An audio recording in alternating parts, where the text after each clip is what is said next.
Okay guys, my name is Sahadian Rezer Paklan from PBI A9. Now I'm gonna start reading this article.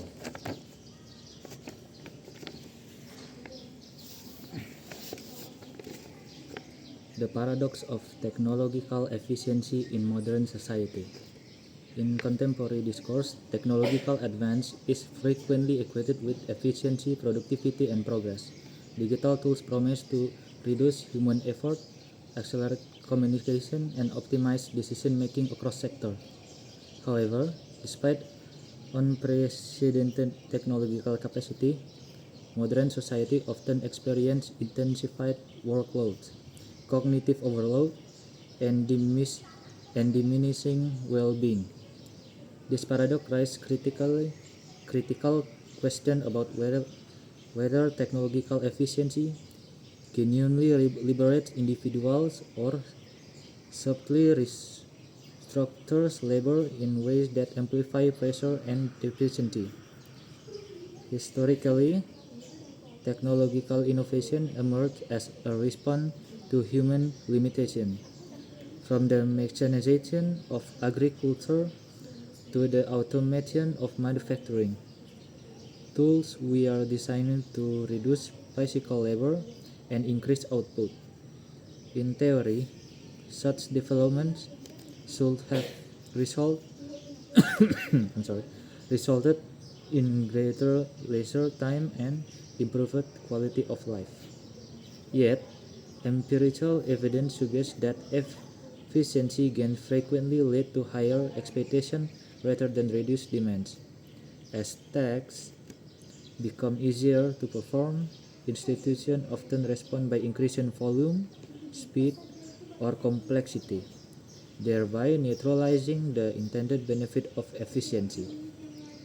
In the digital age, this phenomenon is particularly visible in professional environments. Email, instant messaging, and collaborative platforms have eliminated spatial and temporal barriers to communication. While these tools enable rapid coordination, they also blur the boundaries between work and personal life. Employees are increasingly expected to remain accessible beyond traditional working hours, leading to chronic stress and attentional fragmentation. Efficiency in this context becomes a mechanism for extending labor rather than minimizing it. Moreover, technological efficiency reshapes cognitive process. Algorithmic systems filter information, recommend decision, and automate judgment. Although this reduces the burden of routine tasks, it may also erode critical thinking and autonomy. When individuals rely extensively on automated systems, they risk losing the capacity to evaluate information independently. The convenience of efficiency thus conceals a potential decline in human agency and reflective reasoning. The paradox is further complicated by economic incentive.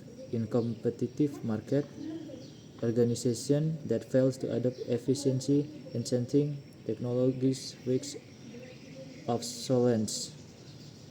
Consequently, efficiency becomes normative standard rather than strategic choice.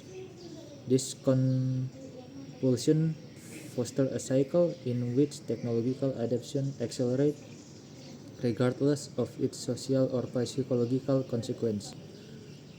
Individuals must adapt continuously, often without adequate institutional support or ethical consideration. Addressing this paradox requires a redefinition of efficiency itself, rather than measuring success solely in terms of speed or output. Societies must consider sustainability, human well-being, and cognitive integrity. Technological tools should be evaluated not only by what they enable us to do faster, but also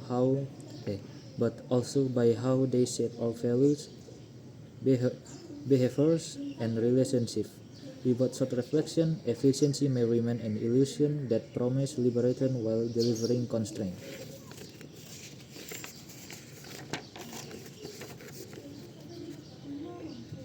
Text 2. Cultural memory and the construction of collective identity. Cultural memory plays a fundamental role in shaping collective identity, functioning as a shared reservoir of narrative, symbol, and interpretation of the past. Unlike individual memory, which is rooted in personal experience, cultural memory is socially constructed and transmitted across generation through language, rituals, education, and media. It provides communities with a sense of continuity, legitimacy, and belonging, while simultaneously influencing how societies understand themselves in the present. At its core, cultural memory is selective. Societies do not remember the past in its entirety. Rather, they emphasize certain events while marginalizing or forgetting others. This process of selection is rarely neutral. Political interests, power relations, and ideological frameworks often determine which histories are preserved and which are silenced. As a result, cultural memory can be served both as a tool of cohesion and mechanism of exclusion, reinforcing dominant narrative while suppressing alternative voice. National identities offers a clear illustration of this dynamic. Foundational myth, heroic figures, and commemorative practice are commonly institutionalized through monuments, national holidays, and school curricula. These representations foster unity and shared pride, yet they may oversimplify complex historical realities. By presenting the past as a coherent and morally unambiguous narrative, cultural memory can observe internal conflicts, injustice, and contradiction that are essential to a more honest understanding of history. In the context of globalization, cultural memory face new challenges. Increased mobility, digital communication, and transnational media flows expose society to multiple and often competing historical narratives. Migrant communities, for example, may maintain memories that diverge from dominant national histories, creating layered identities that resist singular definition. This plurality can enrich cultural dialogue, but it can also provoke tension when established narratives are questioned or destabilized. Digital technology has further transformed the production and circulation of cultural memory. Social media platforms, online archives, and virtual museums democratize access to historical material and enable grassroots participation in memory making. However, they also accelerate the spread of misinformation and fragment collective attention. The abundance of digital memory does not guarantee depth or accuracy. Instead, it often favors immediacy and emotional resonance over critical reflection. Understanding cultural memory as an active and contested process is crucial for navigating contemporary identity debate, rather than treating memory as a fixed inheritance. Society must recognize their responsibility in shaping how the past is interpreted and transmitted. Inclusive and critical engagements with cultural memory can foster dialogue, promote historical accountability, and support more pluralistic form of collective identity in an increasingly interconnected world.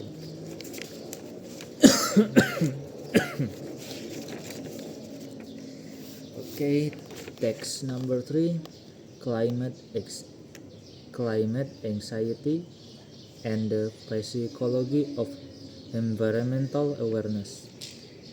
As scientific evidence of climate change become increasingly conclusive, public awareness of environmental risks has intensified.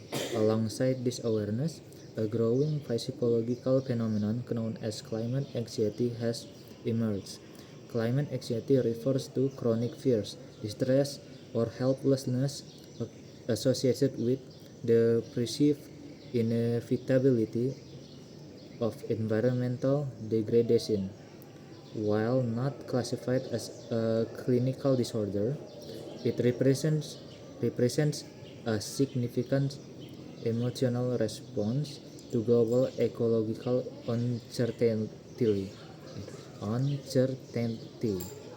Climate climate anxiety is particularly prevalent among younger generations who are confronted with projection of long-term environmental decline. Unlike immediate threats, climate change unfolds gradually, making it difficult to conceptualize and emotionally process. This temporal ambiguity often produces a sense of powerlessness as individuals struggle to reconcile personal action with scale of the problem.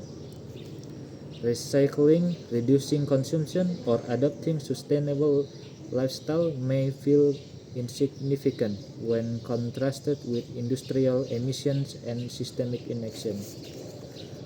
Psychologically, climate anxiety reflects a tension between knowledge and agency, increases access to scientific information, and enhances understanding of environmental risks, yet it does not necessarily provide clear pathway for meaningful intervention. This imbalance can lead to emotional paralysis, characterized by avoidance, denial, or disengagement. In some cases, individuals cope by distancing themselves from environmental discourage altogether, despite acknowledging its importance. However, climate anxiety is not inherently detrimental when when accompanied by social support and constructive outlets. It can motivate civic engagement and collective action. Research in environmental psychology suggests that emotions such as concern and fear can catalyze pro-environmental behavior if individuals perceive their action as socially supported and politically relevant. Thus, the psychological impact of climate awareness depends largely on contextual factors rather than information alone. Educational institutions play a critical role in shaping this context. Environmental education that emphasizes systemic solution, collective responsibility, and political participation can transform anxiety into empowerment. By framing climate change as shared challenge rather than individual burden, educators can mitigate feelings of isolation and despair. Moreover, in- integrating emotional literacy into climate education help individuals recognize and manage their response more effectively. Ultimately, climate anxiety reflects a rational reaction to an unprecedented global crisis, rather than dismissing it as irrational fear. Society must address its underlying cause through transparent communication, inclusive policymaking, and meaningful opportunities for participation. By acknowledging the psychological dimension of environment awareness, it becomes possible to foster resilience and sustain long-term engagement with climate action. Okay, done. 15 minutes.